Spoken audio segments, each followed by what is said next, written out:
for our first session and practices that enhance student success. So go ahead, Dr. Bob, take it away. Thank you so much.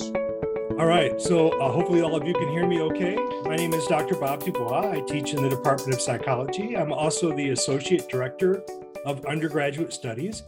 I've been teaching online for about 15 years or so, definitely a seasoned online instructor. But I didn't join the University of Tennessee until 2019. So I've been at the University of Tennessee for 2 years. And what I want to share today is basically the way I think about student success and how I've come to think that way over the last several years. So there are 4 strategies that I'm going to try to illustrate with some of the techniques and practices that I use in my course. One of the things I think is critical is that if you're going to be successful and you're going to help students be successful, you've got to focus early and often on helping students learn how to learn, stay motivated, and be healthy and productive. I think we do an awesome job at the university, but ultimately, I think every single one of us as learning facilitators need to play a role in that, and especially in trying to help people be successful in our unique course. In addition, I'm a huge advocate for a pedagogy that promotes compassion and resilience. And ultimately, I think when you have a pedagogy of compassion and resilience, you're absolutely putting the focus on learning and not grading.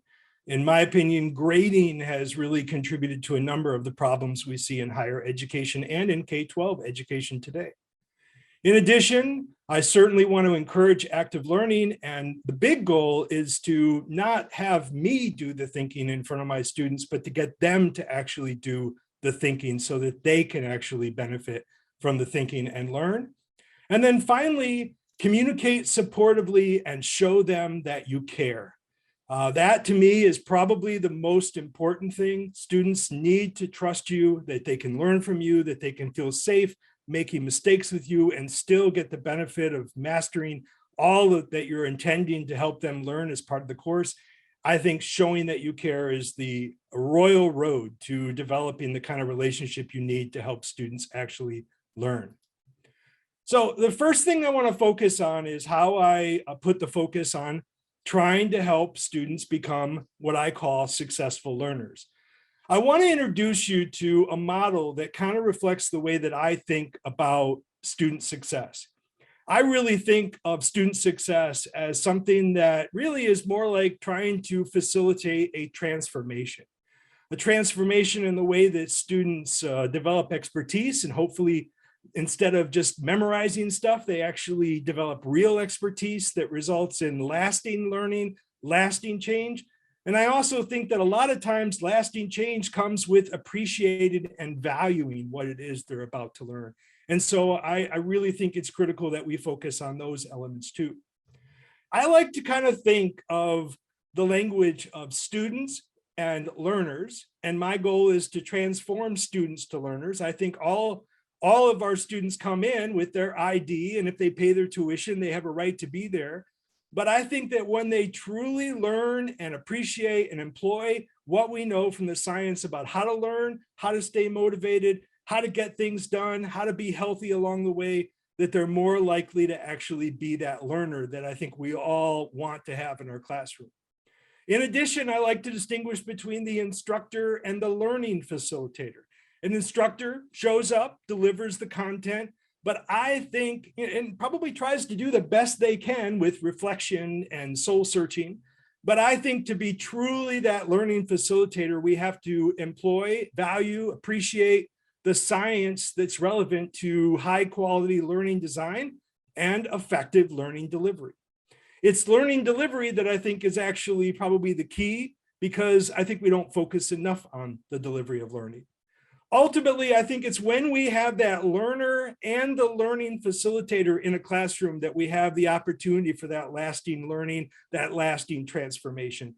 It's those moments, I think, when we leave the classroom doing kind of the happy dance, and so do our students. They're basically like, I learned something today. This was great. What a wonderful class. And I know that all of us experience that from time to time. To me, success is when we can somehow figure out a way to experience that class after class after class. My goal is one day I'll have that happen every class, and then I will drop the mic and retire. That's the goal. It'll probably be a number of years before that'll ever happen. I also think that all of us can appreciate those contexts where there's limited learning and frustration. One of the biggest things that I encourage all faculty to do is remain a learner, take classes, especially online courses if you're going to teach online, but continue to experience what it's like to be a student and a learner so that ultimately you can kind of appreciate the distinction between an instructor and a learning facilitator. And I think also kind of appreciate why at times our students act like students and not learners. Ultimately, I think you can kind of imagine in every one of those scenarios how awkward it can be. And probably every one of you have experienced those three kind of inappropriate, less than optimum options. Now, when I think about transforming students to learners, basically I think about trying to help them, help them be as productive as they possibly can. Today's students are often balancing jobs and school and family and the stress of carrying a pretty heavy load of debt, etc. And so I think it's really necessary that we share with them how to make best use of the time that they have and how to build kind of a daily regimen, a weekly regimen, a semester regimen that helps them get things done and manage to stay healthy and flourish and thrive and enjoy their life and their experience at the university at the same time. So I focus on trying to help them capture the things they need to do, clarify the things that they need to do, and ultimately plan and get those things done. I also think motivation is critical. I focus on three concepts. These are very rich concepts that certainly allow me to cover a lot of other ideas. I focus on grit, for example, that helps me address intrinsic motivation, self-determination, purpose, deliberate practice, the need for hope. I focus on mindset so that I can help students really think about what it means to be focused on learning and mastery and not simply performance. And then I focus on self-control, how you can have a value-driven way of managing your daily priorities with deliberate problem-solving kind of a focus. In addition, to me, the heart of the model, the heart of the way I think about everything is that all roads lead to learning. And I think the evidence is fairly robust and very clear that there are at least three major principles that are critical for student success as a learner. First of all, they've got to engage in the deep processing and develop the accurate metacognition that's necessary for them to truly create lasting memories. And so that's what I mean by think. In addition, they have to learn how to go at a smart pace, how to use distributed study routines, and ultimately even interleave all that they're learning so that they can have memories that are far more robust. And again, make sure that every time they sit down to study, they're actually thinking. And then finally, I think the royal path to learning is engaging in self-testing, retrieval practice. And so I strongly encourage students to do that. Now, all of this has to be embedded in a supportive biopsychosocial context. I think all of us know what happens when we have students, for example, that are not eating well, not taking care of themselves and exercising, not getting the sleep and rest they need, and certainly when they're not being as mindful as they could be. I also think psychologically, we have to focus on helping them develop a confidence, a self-efficacy that they can be successful, that they can do that. And part of that focuses on that mindset of mastery and learning as opposed to simply performance. Finally, I think we have to build a context that provides social support and helps our students feel like they belong. Now, most of you probably are aware that I offer a number of lifelong learning workshops on the UT campus. I've actually been doing these workshops for well over a decade. I built them many, many years ago, and I probably trained easily tens of thousands of students. And one of the things that I try to do is find a way to share more hands-on practices for students to be successful. So I challenge you to take advantage of maybe opportunities to share my workshops with your students if you want to try to give them that extra boost so that they can know how to learn, know how to stay motivated, know how to ultimately get things done. Now, one of the ways you might want to consider doing that is to reward, first of all, any time that you see students using effective processes and procedures for study, for getting things done, for staying motivated, to reward that. But you can actually reward that too by inviting students to attend my workshops, sending to you the completed reflection and notes from the workshop, and having them tailor what they learned to how they're going to use those strategies to be successful in your class. Now, I think the same way about trying to transform instructors to learning facilitators. I see two major areas that really are relevant. First of all, you got to master learning design. So that to me means, first of all, focusing on the priorities, the learning outcomes that really matter, and doing the soul searching to know what those learning outcomes are. And then making sure that every bit of your curriculum, the materials, the assessments, the interactions, the activities, the technologies, everything are aligned with those outcomes. And finally, and this is what I think is often missing, is purposefully design your curriculum so that ultimately your students have to think, have to space, and ultimately have to engage in retrieval practice or test. In addition, I think learning delivery is critical. I think it behooves all of us to ally with our students, to essentially right from the start build strong alliances that are founded on respect so that we can maximize the kind of influence that we have. That means being approachable, being likable, caring, compassionate, showing unconditional positive regard, being genuine, being present. Those are things that matter to our students.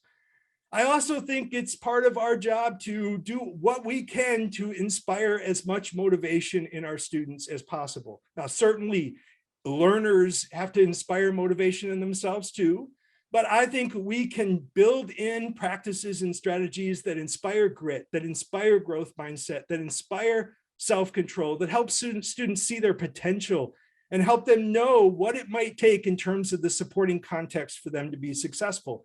And just like they need a supporting context, we need one.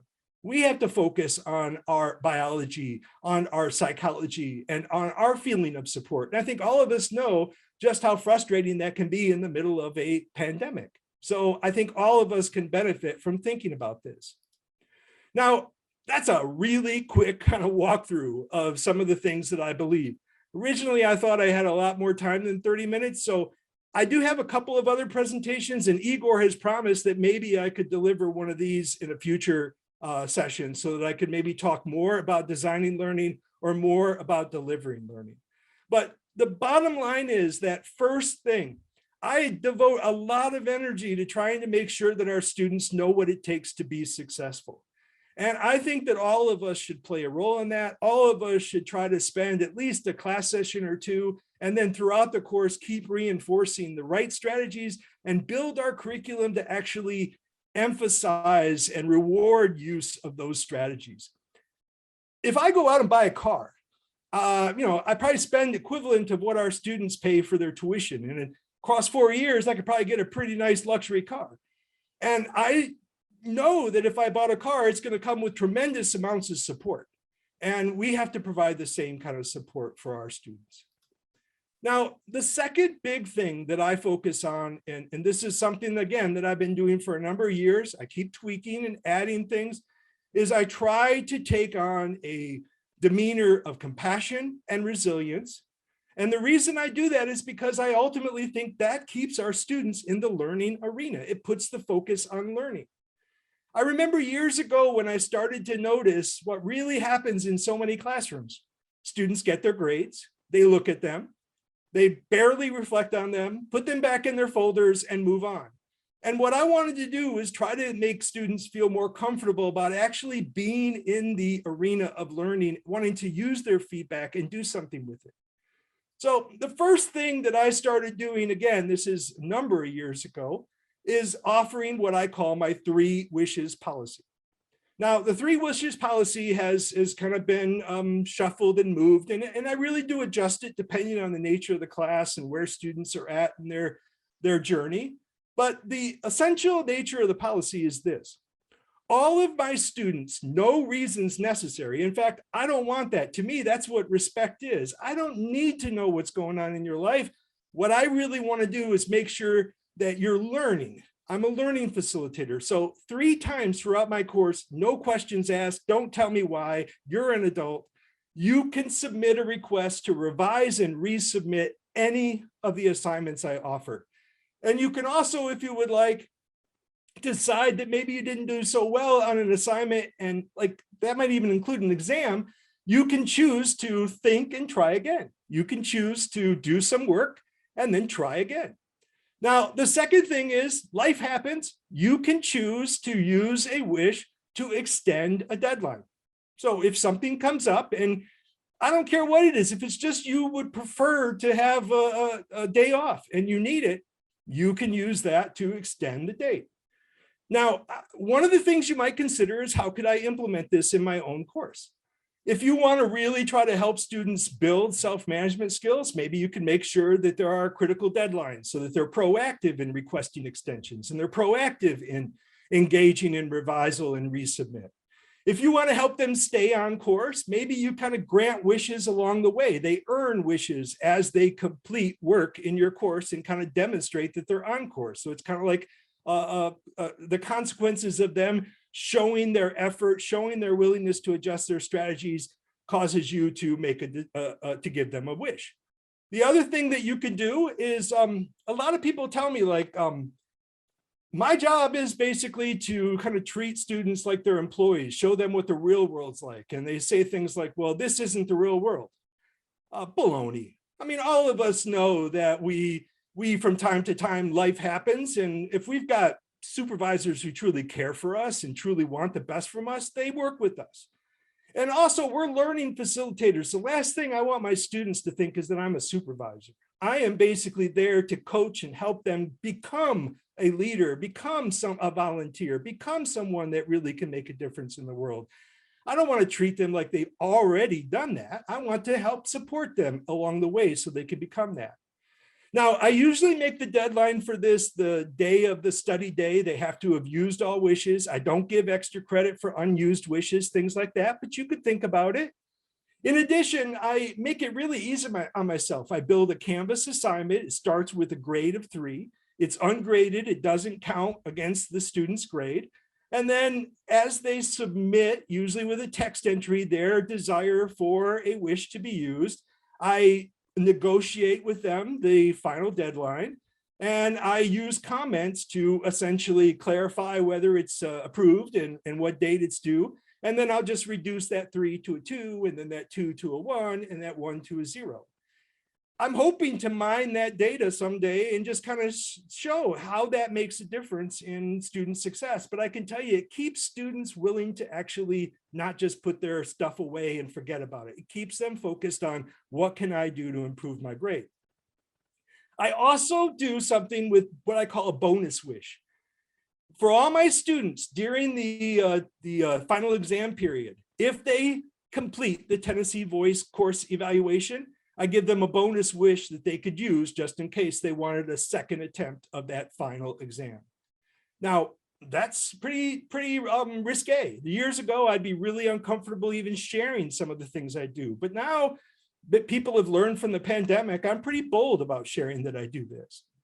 Now, the next thing that I do, and I think this goes hand in hand with the 3 wishes policy, is I use what I call learning focused or mastery focused assessments. I want to do a hat tip to Jeremy Chandler in biology, who invented the term celebrations of learning. I have adopted that term. It's always reflected what I do. Way to go, Jeremy. I really appreciate that. Basically, what I do is every single one of my assessments, especially the formative assessments, students get multiple attempts, often unlimited attempts. It's emphasizing successive retrieval practice. And most of us use textbooks with robust test banks, and we don't really want to use them for our exams. So I take those thousands of items, I put them in a pool, and I let students basically practice and practice and practice and practice. Excuse me, I try to think the way our coaches for our sports team think. They don't give them just one test. They're constantly giving them practice opportunities so they can grow. They see themselves as coaches. That's how I see myself. Even my exams are also built that way. They're progressive and they're cumulative. Progressive means the first exam is worth hardly any points, and then they gradually go up throughout the course. They're also cumulative, which means that I really want the students to master this stuff. You would think that would scare students away, but I got no trouble filling my courses because they know that they can attempt those things again and try to use a wish if they need to even attempt it again. Now, each time they attempt an exam, I build a pretty robust pool of questions. They get different questions. So, I mean, I'm not trying to give them opportunities to just copy and paste. I'm really trying to get them to keep the focus on learning. All right, so that helps you think a little bit about how I incorporate some compassion into my course. There's certainly other things I do. Those are two I wanted to emphasize. Now I want to talk to you about a couple of things I do to incorporate active learning and to ultimately get students to do the thinking, not just me. And I got to admit, years ago and still from time to time, I tend to do all the thinking. I think that's all of us basically deeply processed everything we've learned. We know a heck of a lot. And sometimes we think just explaining things in as much detail as we can and thinking out loud is the best way to help students. But I think most of us probably are beginning to appreciate that when students actually do that, when they try to guess what's right, when they try to reason through things and we support them, they're more likely to learn. So the first thing that I'm a huge fan of, both in class and online, is the jigsaw classroom activity. There are at least two kinds of jigsaw activities that are typically in every one of my courses, usually 4 or 5 in every class. The students learn to love them. They really appreciate them. And to me, they're really super important because not only do they help them master some of the course concepts and outcomes, but they also put the focus on tons of other relevant critical life skills like information literacy, research, writing, presenting. And it even gives me an opportunity to get them introduced to what it's like to experience 360 feedback. They can get feedback from their peers, from me, from even guests that might come in and observe and then also themselves. So the first kind of jigsaw I do is kind of like your full course meal. Basically, I take the important content that I really want students to master, and I divide it up into the critical kind of elements of a full course meal. So ultimately, if you know anything about jigsaws, you know that you kind of break people up into group and they get assigned one of those key menu items. And they learn how to make it, how to share it, why it's important. And then ultimately they come back and they share it in groups with all the other learners in class. So for example, when I'm teaching general psychology, if I want to spend 30 minutes or so and really have students appreciate all of the senses that we're lucky to be born with, I can divide up my classes into groups, assign those senses, give them the appropriate learning materials that they need to master and have reflected in their presentations. And then once they kind of have went off and mastered, I can break them up into groups where they can focus on hearing from other students what they really needed to appreciate about those concepts. I do the same thing, for example, when talking about the major lobes of the brain or other things that can easily be divided up. It gives you an opportunity to kind of walk around the room, be supportive, and you'd be surprised how many questions come up that then you can help them more deeply process. So instead of just doing, fire hose kinds of lectures, you ultimately get to give them the opportunity to actually prepare to teach this stuff. To me, preparing to teach something is the best way to get them to engage in deep processing. The other kind of jigsaw I do is what I call the appetizer tray option. With the appetizer tray option, basically, your goal is just to get them to appreciate and value a wide body of knowledge. So ultimately, what I do is I share with students all the possible things that relate to a topic that they could potentially be interested in learning. And students get to kind of claim first come, first serve, the one that they want to go master and then present back to the class. And they can present these either to the entire class or again to just small jigsaw groups. Usually it's small jigsaw groups, and it's a little random which students get exposed to which concepts, but it doesn't really matter to me. They're just trying to try out some different ideas and get them thinking and inspired to actually care about a topic. So for example, with mental disorders, I could spend weeks going through all the mental disorders in my general psychology course. Instead, I let students pick the mental disorders that they really want to learn about. First come, first serve, they master them. I give them a menu of things that they need to present. And then in small groups, they present those. Usually I go through that jigsaw over 2 days so students get exposed to as many disorders as possible. And that provides the opportunity for autonomy. Students get to select the one that they can relate to, the one that they really want to master and present. Way better than me just doing lectures. I also do the same thing in almost every one of my classes for positive psychology practices. Remember that focus on embedding people in a healthy biopsychosocial context. I assign students, or basically they get to select any two of the more than 80 evidence-based practices that are posted on the Greater Good in Action website. And they get to master two of them, implement them into their life. And then just before the final exam, I spend a class period having students divide and share their experiences and share graphic organizers that help other people appreciate some of those different practices and whether they might be appropriate for their life. I also do the same kind of thing for popular myths and facts in psychology. There's hundreds of myths related to human behavior. I let students pick and choose the ones we want to go through. And ultimately that helps them be the critical thinker and hopefully gives it a more likely chance that they're actually going to be changing their mind about what's true about human behavior. Now, another thing I do that I really love is I'm a huge fan of Flipgrid.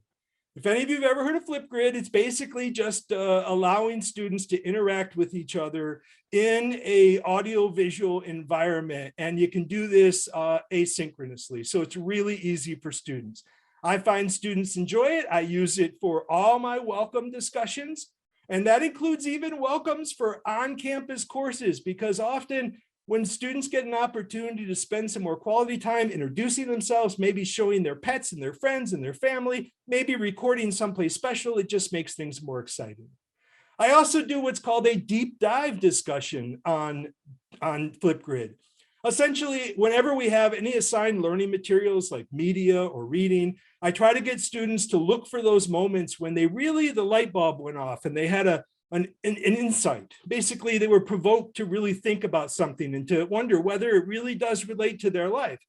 And then I have them sign up, first come, first serve, for basically choosing whatever it was in the slate of learning materials got them thinking, and then sharing in a Flipgrid video post their thoughts, why that thing really got them thinking. Why did they want to ask questions of others about how they think about this thing? And most of all, why do they think it actually matters and how does it matter? I share all of these things, by the way, on Canvas Commons. So if you want to see the details for how I give these instructions, how I do this with Google Doc support, etc., I challenge you to look there. I also do something quite similar to a Think, Pair, Share. I have students engage in any kind of activity that would allow them to share their thoughts and expertise and what they're learning about what they're learning in my class with others.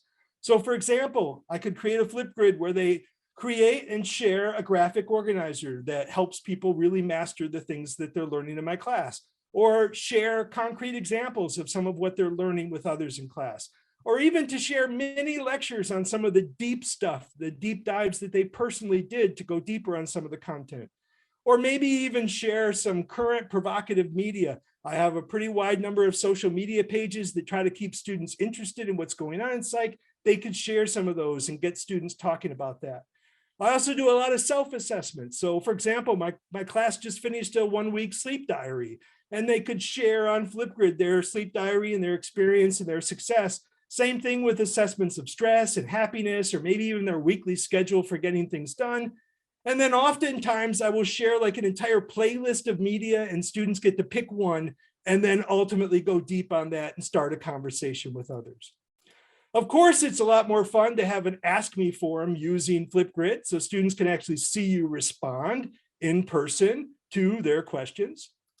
Now, the final thing that I do is communicate supportively and show them that I care. One of the ways I do that is using a tool called You Can Book Me. I used to have strict office hours, and students had to kind of pick and choose if they could possibly make it to those. I challenge all of you to take a look at student schedules. Often they cannot attend your office hours because they're so limited and they have classes during that time. So I put my focus on my students. I open up my calendar. They can choose any of the open slots in my calendar for a Zoom meeting. And then on those days when I'm going to be on campus and available to meet, they could actually connect with me that way too. In addition, I use a tool called Remind that helps me communicate really actively with students. Years ago, it was used exclusively in K-12. Now it's also used a lot by higher ed. It's one of my favorite tools. You know, even though Canvas has some of these capabilities, they're kind of like C. They're not A. Remind, they put all their focus on how to communicate with folks. And I've learned that if I can get on my students' phones, I can connect with them. And so I use Remind, and I get a ton of messages. And if you looked at my course evals, Remind, wishes, these things pop up over and over and over again of what they like. The other thing that I really like to do is focus on what I call check-in surveys. Give students opportunities to check in, tell you what they're struggling to learn, ask questions that they want you to address, and to do so anonymously. And even to provide feedback. Every week, I have opportunities for students to either give themselves feedback, how are they doing, give me feedback, give feedback so that we can improve and get things going. And I find you can be kind of mediocre, but if you tell your students to tell you what you can do to get better, and then you show that you're trying, they will reward you at the end of the semester. Now, one of the other things I do, and I think this is critical for online courses, I'm not a huge fan of all asynchronous courses. So ultimately, I always build in at least an opportunity for synchronous discussion. And that's when I dive into some of those muddy points that students are sharing in their check-in surveys. I answer some of the questions, and inevitably students end up asking me tons of questions. So as I wrap up, I just want to say, these are my ideas. There are lots of great ideas for how you can be successful. My philosophy is kind of like this. You could either just simply kind of have the right mindset, like I want to be the best darn learning facilitator I could be, so I'm going to constantly reflect on what I'm doing and try to improve. And you'll get better. And for years, that's how I got better. But once I got exposed to the scholarship of teaching and learning, it was like strapping on a jetpack. It makes a huge difference in how quickly you can improve. So I would challenge all of you, get to know the team at TLI that focuses on the scholarship of teaching and learning. Look for conferences that teach the scholarship of teaching and learning related to your discipline. I mean, I've gone to the National Institute for the Teaching of Psychology every year for the last dozen years, and I always leave with something critical. And finally, this is really tough business. I mean, we are trying to influence minds and trying to get people to care about stuff that maybe there's all kinds of forces telling them not to give a darn about it. And so one of the things I suggest is we have to recognize that maybe at one point we're clueless. We really don't even know much about the scholarship of teaching and learning. One of the things you have to be cautious about is initially you might become overconfident. Then you might start becoming discouragingly realistic. And then you start working toward mastery. And that's where I'm at. And every once in a while you slip down. I mean, when the pandemic happened, you suddenly have to retool and repivot and change everything you're thinking. And right now with students, sometimes being absent and stuff, and you're trying to do your best, it can be really challenging. So it's not easy. Be yourself. And again, I had planned for this to be an hour, so I apologize that I had to rush through this. But I hope that this was helpful. And Josh, I see your hand is up. If you got a question, I'd be happy to answer. Yeah, thank you, Dr. Bob. Actually, because of time, I think we need to move on to our second presenter, but thank you so much for your guidance and insights in your session.